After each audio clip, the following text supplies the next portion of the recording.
All right, take it away. Families, I just want to say welcome to William Peace University and to our topic today of disability support services. I'm really excited to tell you about our services and look forward to meeting each of you. If you end up landing here, we'd love to talk to you. Um, Kristen is going to put the link to this presentation in the chat for you in case you want to use it for later. And also, I have a couple of links embedded in the presentation that you might want to actually use after the presentation today. The Disability Support Services office is located in the main building, and that's right beside the fountain on the campus, the big building in front. And our telephone number is 919-508-2393. And the best way to get in touch with us is disability@peace.edu. My name is Gay Litton, and another email is gglitton@peace.edu. So either way, but please reach out if you have questions or would like more information after this presentation. Today, what we're going to talk about are, I'm going to just kind of hit on some topics. The laws guiding higher education, which are different from school age, disability support services here on our campus and what we do, some concepts around disclosure, student disclosure, and confidentiality. We'll talk a little bit about the certification process. That's probably my number one question is, what do we do? And a little bit about disability documentation, the difference between accommodations or adjustments on campus and resources that are available. We'll talk briefly about the differences between services someone might receive in high school and what it might look like in college.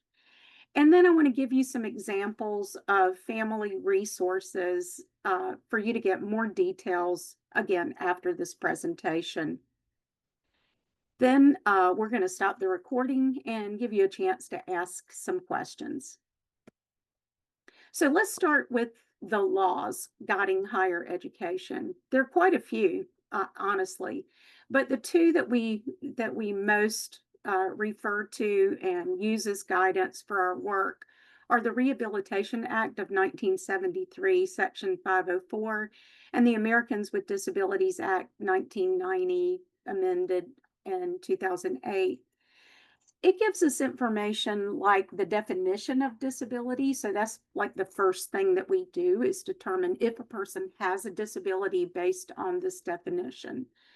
The mental or physical impairment that significantly impacts at least one major life activity or bodily function, including but not limited to sleeping, hearing, walking, speaking, seeing, breathing, eating, learning, reading, thinking, taking care of oneself. And there are others. We also know from these laws that students with disabilities cannot be excluded or discriminated in college. And we also know that we make in college reasonable academic adjustments, also referred to by many colleges as accommodations, as long as we don't fundamentally alter the essential elements of an academic program. So that's just a brief overview of some of the things that we know from the laws. So in order for our office to function, we follow those laws and ensure that no qualified individual with a disability will be excluded from, denied the benefits of, or be subjected to discrimination in any program or activity on campus. Individuals with disabilities are provided an inclusive experience and equal opportunity by determining eligibility and then supporting the implementation of those adjustments on campus. And the way that we do that is by facilitating accommodations and services for individuals with disabilities based on the documentation that they provide their needs that we determine, and uh, we do all of that through an interactive process. We also facilitate appropriate confidentiality of records and communications regarding disability, and we'll talk a little bit more about that. So, students have an option of whether to disclose their disability on campus. They don't have to, but many students choose to. And the first place that they choose to disclose is usually our office, Disability Support Services. And the reason is that our office, as we've said before, is responsible for the certification process and for developing the accommodation plans, whether they be in housing, dining, or academics. And so students who disclose to us would then go through the process that we'll talk about in just a moment for those accommodations. Students may choose to disclose to other people their disabilities on campus. And if they do, they can do that. But because of the confidentiality issues, I will not disclose. The Disability Support Services Office will not disclose a disability to anybody else on campus unless a release is signed by the student or on a need to know basis, for example, an emergency or a crisis of some sort. So we do maintain confidentiality in our office once students have provided their records and information to us. It remains confidential here. Even when we write a plan, academic accommodation plan, for example, we provide that to the student and the student will release that plan to their instructors. So they can pick and choose whom they provide the plan to. They can decide not to provide the plan to their instructors. It is completely up to the student. I wanted to also mention FERPA while we're talking about confidentiality and disclosure and things like that. I've put a link in the presentation to our information on the website about FERPA, and it also on our website, and FERPA is the Family Education Rights and Privacy Act of 1974. And it has a lot of different components in that act. But I think one of the most important ones to mention that sometimes I know as a family, as a parent, I was a little bit frustrated when my child with a disability got to college and I couldn't talk to anybody without my student's consent, without my son's consent. So that is all based on the Family Education Right and Privacy Act that I'm talking about. It limits disclosure of information from this institution without prior written consent of the student, even to the parent. And I think that just further emphasizes that students, when they get to college, are considered adults. They are the adult in charge of their plan, their services, their self-advocacy, and FERPA further emphasizes that through their policies and practices. So I did want to mention that. So if you want to encourage your student to sign the FERPA or see, at least explain it all to them so that they understand that if you want to contact the university or have a conversation with someone, the FERPA would need to be signed by the student to do so. All right, let's talk a little bit about the disability support services process itself. This is my number one question that families contact me about and students contact me about, and that's what is the process for actually accessing and creating our accommodation plan on campus? The first step is that the student will email the disability office, so the disability@peace.edu email, and will request accommodations. And we ask that they use their William Peace email account. That way we know that they're ready to go, that they've been admitted, and they're ready for this step of the accommodation process. As soon as the student emails us, we send them a self-disclosure form. That is an opportunity for them to write about their disability, to tell us more about their history and their information. And within that form and that email that I send back to them, we also provide instructions on how to submit the required documentation and what the documentation will look like. And then the student will send, and I'll talk about the documentation in just a minute. Then the student will send us the documentation, complete the form, the self-disclosure form, send us the documentation for their disability, and then I will contact the student for an interactive process, an interactive meeting. We will sit down together and we'll talk through. I have certain questions that, in order to have a consistent process, that I go through with every single student who comes through the certification process. We go through, we ask lots of questions, we share information about their disability and how it impacts them and things like that. And then we will determine together what accommodations are necessary here at college. And again, those could be housing accommodations, they could be academic accommodations, or dining accommodations.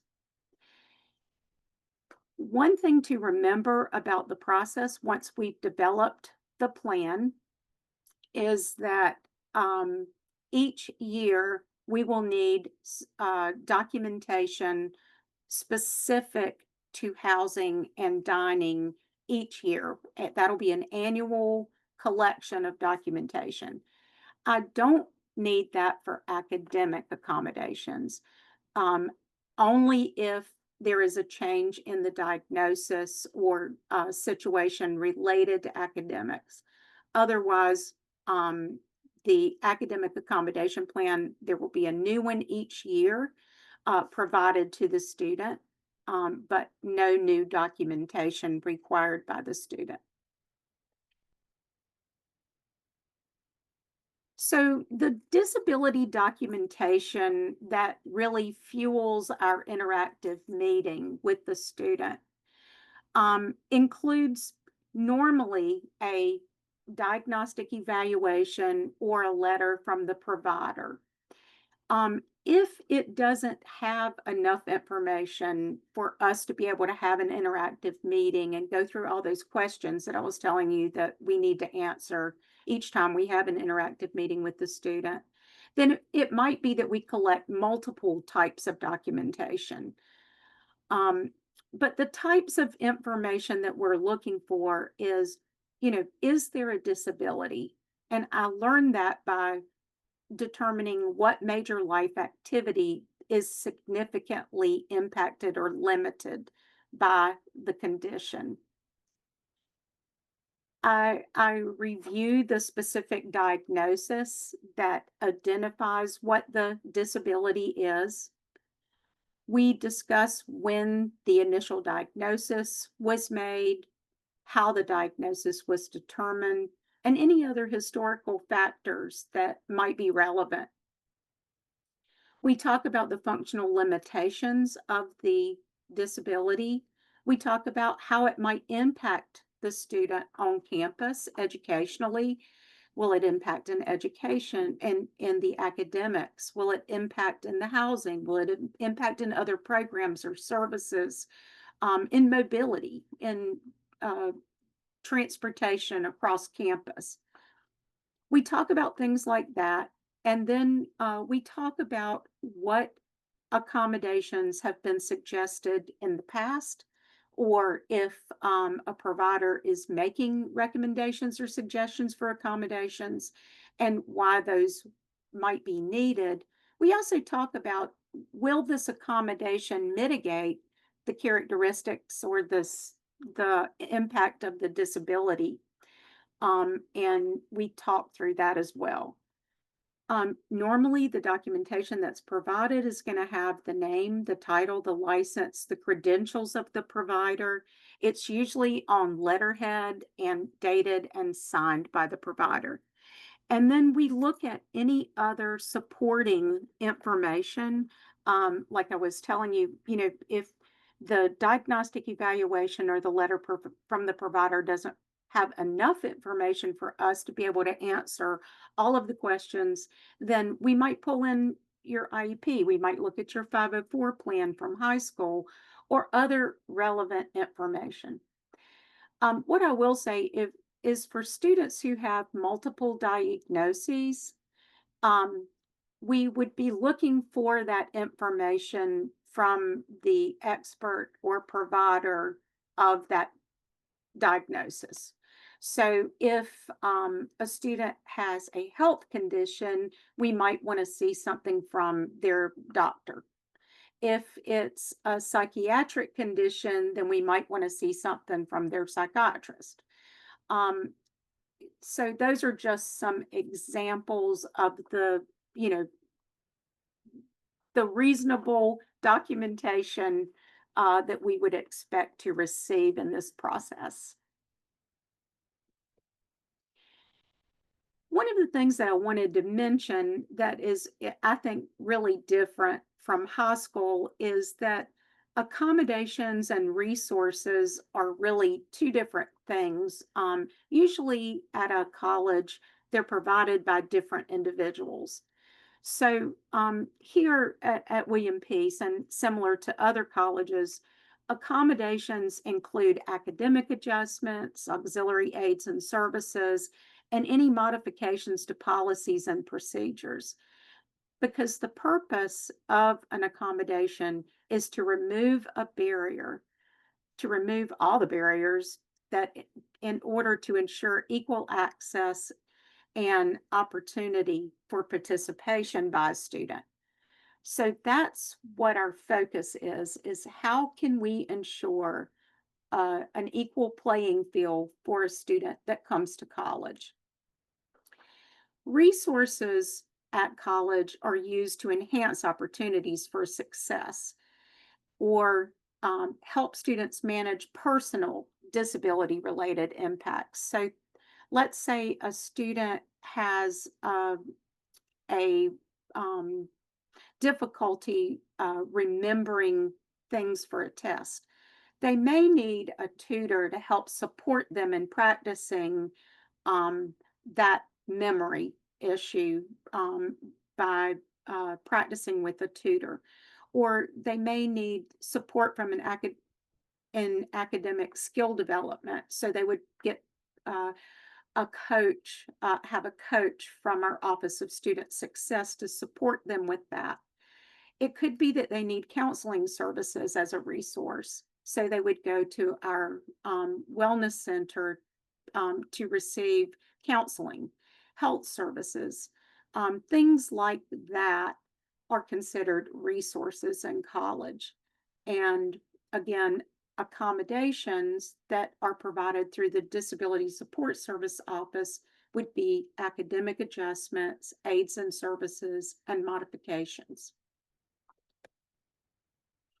So, I don't know about y'all, but when my son transitioned from high school to college, I really found quite a few differences between high school support and college support.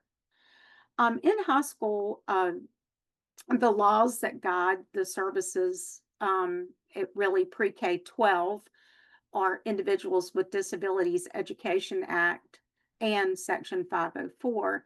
But in college, the primary laws are Section 504 and American with Disabilities Act, which have different focus.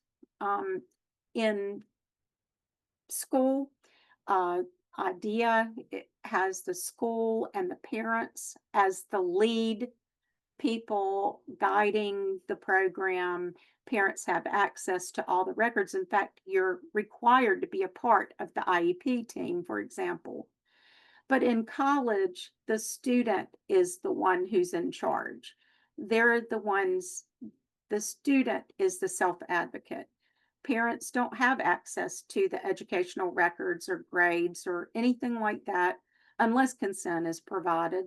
And then it's still different because in high school, a teacher was contacting the parent for everything, for support, for guidance, for leadership. But in college, it's the student who's contacted by instructors, or the student is contacting the instructors. In high school, there are curriculum modifications. That's a possibility that you can have in high school. In college, there are no curriculum modifications. That's not a requirement of college to make adjustments to the course content. In fact, that's prohibited. You know, we don't fundamentally alter the college course. um, we look at other adjustments and accommodations for the student to have access, but we don't change the actual course objectives. In high school, you were required to be in public school or in school in some capacity to a certain age. And it was free, or it could be free. In most cases, I mean, in a lot of cases, people went to public schools, for example, and there was free educational services. In college, college is voluntary, and college, the student is responsible for any cost like evaluations. If they need an evaluation for something, the student pays the cost. In public school, the school pays the cost. So there is a pretty big difference in that. Also, in public school, if someone has an IEP, they might have direct special education service, direct instruction, for or specially designed instruction. They might have speech services, occupational services, physical therapy services, things like that. But in college, um, there are really only accommodation plans and auxiliary aids, and services such as that, but not physical therapy, not speech therapy, not special education. So I found when my son transitioned to college, quite a few differences from what I had been used to in K-12, pre-K-12.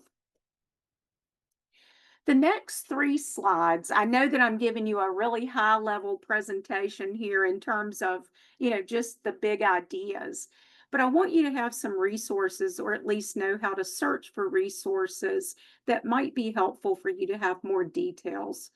Um, this slide is, and my three areas that I think are probably the most helpful, or that I get the most questions about in terms of students coming to college that have disabilities. I usually get questions about the laws and guidance, and uh, what is guiding us here at William Peace to create the processes that we have. I also get questions about transition materials. How can I help prepare my student for college? And then the third thing is disability specific resources. I get a lot of questions about, well, my child has ADHD. How can I help my child with ADHD get prepared for college? So I'm going to talk through just a couple of the next three slides on those things. This slide has probably my top three laws that guide most everything that we do here at William Peace. And that is the two of the ones that I've already mentioned, Section 504, Americans with Disabilities Act. And the third one is the Fair Housing Law. So that one has a lot of information that we use in the housing area. But for those of you that have the link to this presentation. You can click on those, each of those links within the presentation and get more detailed information about those laws. Um, we also have some guidance documents that I think are very helpful. They'll talk about the things that I've just talked about, but in a little bit more detail. And plus, it's in writing and you can actually see it. If you're not an auditory person, this would be very helpful for you to have as a resource after the presentation. But the first one is Students with Disabilities Preparing for Post-Secondary Education. That is, I think, a very helpful guidance document, and as well as the Auxiliary Aids and Services document on this page. Both of these are from the Department of Education, and influenced by the Office of Civil Rights. So they've got lots of good information in there to help you with the interpretation of some of the laws. On the next slide, the second area that I had mentioned was that a lot of times people are asking me for like transition information, like how do I help get my student ready for college? What are some things that we need to know?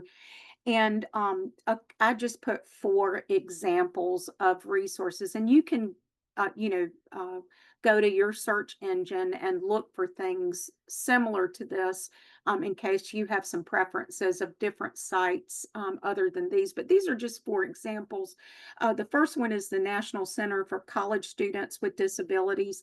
This is a technical assistance site that will answer questions about higher education and disabilities that I've heard that some families find very helpful. There are also resources attached within that website that families have told me have been helpful.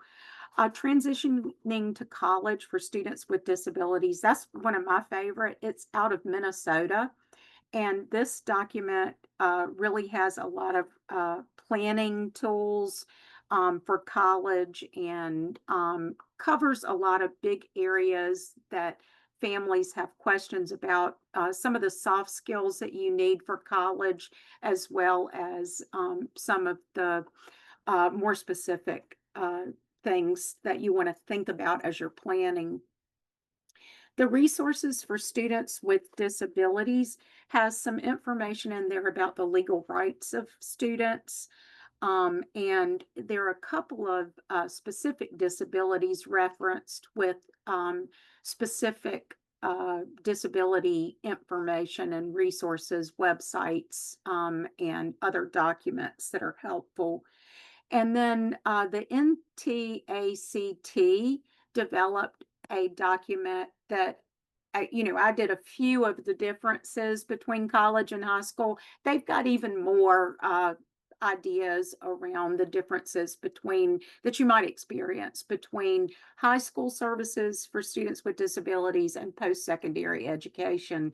So that might be worth looking into if you need more information about that.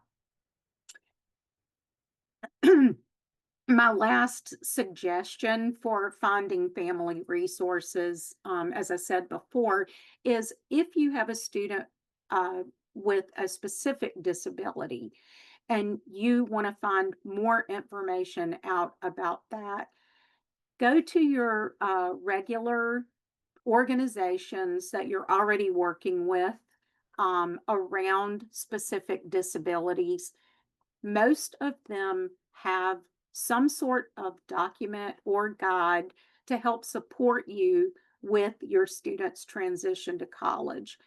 One of my favorite for students with autism is this one that you see the cover of the booklet is called Finding Your Way, a college guide for students on the spectrum. This was created by the Organization for Autism Research, and there's a link at the bottom for you to go to the site. And then I think once you get to the site, it says that you select that booklet and you go through a little process and give them your email, and then you can download this booklet. but it has so much good information. I mean, for students on the spectrum and some of the universal challenges that all students face, it has a very good description about some of those things that students have to think about prior to going to college, but also gives students guide in there for like problem solving, trying to resolve a conflict, or how to focus on self advocacy. And so I just love that little booklet, but there are a million things out there very similar to this document that you might find interesting for disability specific information. So that concludes my general presentation. Again, our email is disability@peace.edu. Please call me at 919-508-2393, or come to our office and meet with me. I would love to talk with you and talk about your individual needs, your specific concerns, challenges, um, fears, things you're excited about with coming to college. I would love to talk about it all with you. So please reach out, and I look forward to meeting you.